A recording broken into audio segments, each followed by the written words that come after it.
I'm Jamie Karrh, and I'm doing the final video for 505, yay, for the musculoskeletal and the neurological system. I'm going to start off assessing the musculoskeletal system, and I will do range of motion on myself, and then I will go over to Shelby, who's going to be my patient over here, and I would ask for two patient identifiers from her, practice good hand hygiene, and then ask for her consent. So do you consent for me to assess you when I get to that portion? Yes. Okay. So first I'm going to do range of motion. I'll start off doing range of motion on my fingers. So I'm doing flexion, extension, abduction, adduction. And then my wrists, I'm going to do flexion, extension, radial deviation, ulnar deviation. My elbows, I'm doing flexion, extension, supination, pronation. Now I'll be going over to my shoulders. I'm going to do flexion, extension, circumduction, abduction, adduction, inversion, eversion. And my neck, I'm going to do flexion, extension, right lateral bend, left lateral bend, right rotation, left rotation. For my spine, I'm doing flexion, extension, right lateral bend, left lateral bend, right rotation, left rotation. For my hips, I'm going flexion, extension, abduction, adduction, internal rotation, external rotation. And then for my knee is flexion, extension. For my ankle is plantar flexion, dorsal flexion, internal rotation, inversion, eversion.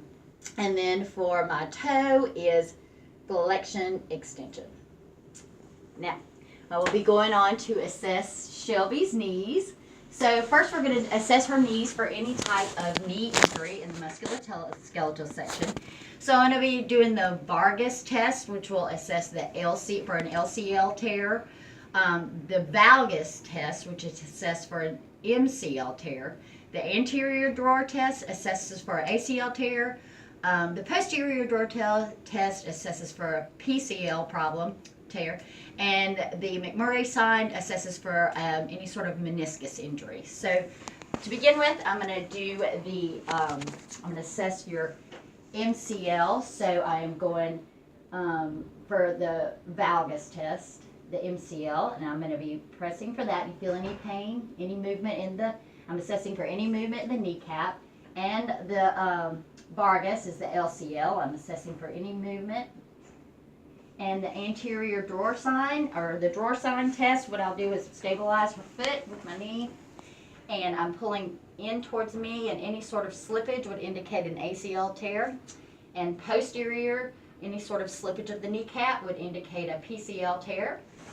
And for the McMurray sign, I'm going to rotate in and out and feel any sort of popping for the medial meniscus and lateral meniscus. Great. Any popping or pain noted? Great. Everything's intact. So now I will go on and assess for carpal tunnel syndrome. So if you will sit up here, I'll come over here so we can see a little better. What I'm going to do is do the tensile test first. So I'll have you take your hand over, and I'm just going to tap on the medial nerve, and any sort of pain or numbness would indicate some sort of carpal tunnel syndrome. And for the Phelan's test, I'll have you just hold your hands like this for 60 seconds. And if she had any pain, tingling, or numbness after 60 seconds, I would suspect some sort of carpal tunnel syndrome. Okay, and any pain or numbness? Great. Okay, so now I'm going to have her stand up, and we're going to assess for a rotator cuff repair. So if you'll turn your back towards me, I'm going to be assessing her sits muscles. These are the upper muscles of the shoulder area, assessing for any pain or problems. And I will have you resist against, if you can move your arm against resistance, good. And rotate your arm out, good. Your forearm out, good. Against resistance, and rotate it back, good. And now I will be doing the Ackley scratch test. So what I'll have you do is raise your good arm. So let's pretend that this is her suspected rotator cuff. So raise your good arm and scratch behind you, and I'll mark where she scratched. Okay, and go the other way and scratch up. There you go. All right, and now do your other side, and I will compare the two sides. And actually, that side is a little worse. Do you have a rotator cuff? No, everything was equal, so no rotator cuff suspension. Next, I will be doing the drop arm test. So what I'll have you do is hold your arm no higher than 90 degrees. And can you hold your arm out there? Great. If her arm did drop, or if she did compensate for trying to keep it up, held up, that could suspect a rotator cuff tear. And finally, let's do some range of motion. So if you could just do flexion, extension, circumduction, abduction, adduction, inversion, and internal rotation, external rotation. Great. All right, no rotator cuff repair. So next I will be assessing for scoliosis. So what I'm going to do is look at her shoulder height, her iliac crest, and her gluteal fold. Make sure that everything is equal. We'll look for any winging of the scapula. That could indicate scoliosis. And if you don't mind, just bend forward. I would do this without a shirt on so I could see if there was an S curvature of the spine. Everything looks nice and straight, so I don't suspect any scoliosis. Now I will be assessing for lower back pain. So what I'm going to do first is palpate your paravertebral muscles. Do you have any pain? No. No? Great. And now I will be palpating the spinous process, feeling for point tenderness. Any kind of point tenderness could indicate a possible fracture. Any pain? No. Okay, great. If you wouldn't mind laying down for me, I will do the the straight leg test. So what I'll have you do first is raise your leg to the point of pain and lower it a little bit. Now flex your foot and lower it down. And then the cross leg test, if she had pain on this side, I would do the opposite leg the same way. You raise your leg to the point of pain and lower it down a little bit, flex your foot and lower it down. Great. And sorry, I'm going to make you stand up again. At this point, I'd have her do range of motion. So if you don't mind, just spin forward and flexion and right lateral bend and left lateral bend and right rotation and left rotation. Great. And also here we will elicit the DTRs, which I'm actually going to start doing right now with the neurological assessment. So if you don't mind, would you come around to this side of the table, and we'll start using my tool table over here. I'm going to do her deep tendon reflexes, which are graded on a 0 to +4 scale. +2 is usually normal. +4 would be some type of hyperexcitability or clonus. I'm going to start by checking her supinator and bicep, which are innervated by the C4 and 5 segments of the spine. Then C6 and 7 innervates the the tricep. The knee is activated by L2, 3, and 4, and the ankle is activated by S1. So what I'll do is do a light little tap on the supinator. So here we go. I'm just looking, relax your wrist, and just a light little tap. Should get a little reflex.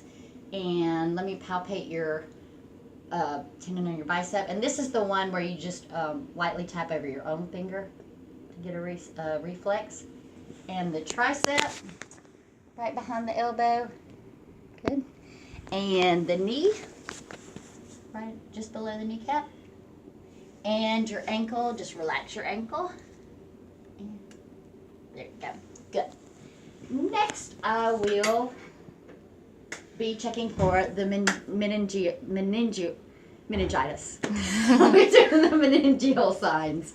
That's easy for me to say. If you don't mind laying down for me, I'm going to do the Rudinsky sign first. So what I'll do is have her flex her head forward. If you don't mind, raise your head up. Great. And no, there was no movement noted in her legs or her arms. Had she had any kind of meningitis issues going on, her legs would have tensed up. Her shoulders may have moved, but there was no excessive movement. I will also be doing Karrh sign, which is just raise your leg for me and lower it down. And the other leg, raise it up and lower it down. Any sort of pain? No. And this is not a definitive sign for meningitis. This also could be positive with lower back pain.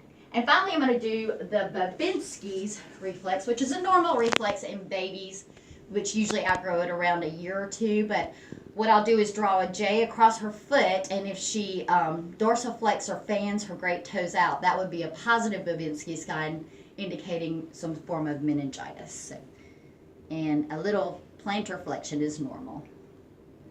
All right, great. Okay, now we will move on to coordination. So if you don't mind, I'm going to have you assess your gait. If you just want to, here, you can walk from right here, just walk. Yeah, there you go. Just walk straight across. Great. And if you don't mind turning and going heel to toe. Great. Great. And then turn and walk back on your toes. Great. And turn and walk back on your heels. Great. And then once you get over here, if you don't mind just hopping in place. Good. Okay, next we're going to do the Romberg test. So what I'll have you do is just hold your hands out and close your eyes. We would have her stand here for about 30 seconds and make sure she didn't fall. A normal sway is normal. Great. And you can open your eyes, and we're not going to do the full 30 seconds. Next, we'll do the pronator drift test. So if you just hold your arms up just like this, and I would have her stand here for 30 seconds, and then I will drop your hands down and raise them back up. And if her hands did pronate over, that would indicate some sort of lesion on the cortex. And that's great. Okay, so now we will go on to the sensory portion of the neurological exam. If you don't mind having a seat, and I am going to do the proprioception, the perceptual sense. So what I'll have you do is close your eyes, and I'm gonna tell me when your finger, where I'm taking your finger. Am I taking it up? Okay, great. And down. Okay, great. And now I'll do it with your big toe. Am I taking your finger up? Great. Down. I mean your toe. I'm sorry. Okay, great. And now we'll go ahead and do pain and soft touch. So tell me if you feel sharp or dull. I'm sorry. Tell me if this is sharp or dull. I'm sorry. Dull. Sharp. Dull. Sharp. Great. And we'll do it on our foot as well. Sharp. Good. Dull. Sharp. Dull. Great. And we would do this bilaterally, of course. Now, going back to the coordination, I realized I forgot a couple of tests. So what I want to do is do the rapid alternating movement. This is part of the coordination portion of the assessment of the neurological system. So if you don't mind having a seat and just put your hands back and forth, close your eyes, go faster. Great, great, great. And you can open your eyes, and if you don't mind doing just like that, finger to thumb, the finger to thumb test. This is rapid alternating movements. Good. And close your eyes. Good. Great. And now I'm going to have you put your heel, or you can open your eyes for this one. Put your heel in my hand. Great. And back down and back down. Good. And keep doing that one faster and faster. Good. Good. And that's great. That is good. Now we'll do a point-to-point test. So what I will have you do is point to my finger and then point to your nose. And my finger. Good. Good. Okay. Good. And that's great. And now just take your fingers and point to your nose. Keep going. And you can close your eyes. Good. And if you don't mind, laying down and do your heel to your shin straight down on both sides. Great. Great. Great. That's great. And you can sit back up. That is the coordination part. We just did the sensory part. I'm going to do the last portion of the sensory part of the neurological assessment with the tuning fork. And if you swing your legs over, I'm just going to go along the tuning fork. What I would do is hold it along the dips of the fingers, the tricep, the shoulder, and the sternum, and the big toe and the heel. And I would have the patient tell me when she felt it and when it stopped. But for the purpose of this video, I'll just show you each of the assessments. So we'll just go straight across the fingers. Feel it? Yep. Good. Yep. And the thumb. Yep. And the tricep. Yep. Yep. Yep. And of course our eyes are closed through this whole thing. Yep. Okay, great. And the big toe. Yep. And back Yep. Okay, great. Great. And finally, for the discriminative sensory portion of the neurological exam, I will be doing the stereognosis test. So what I want you to do is close your eyes. I'm going to hand you a object, and I want you to tell me what is in what I handed you. So What did I hand you? A key. Great. Okay, you can open your eyes. And now finally the graphesthesia portion of the exam. I'm going to have you close your eyes. I'm going to draw a number in your hand, and please tell me what number I draw. 2. Great. All right. You can open your eyes. That concludes my musculoskeletal and neurological exam. Thank you.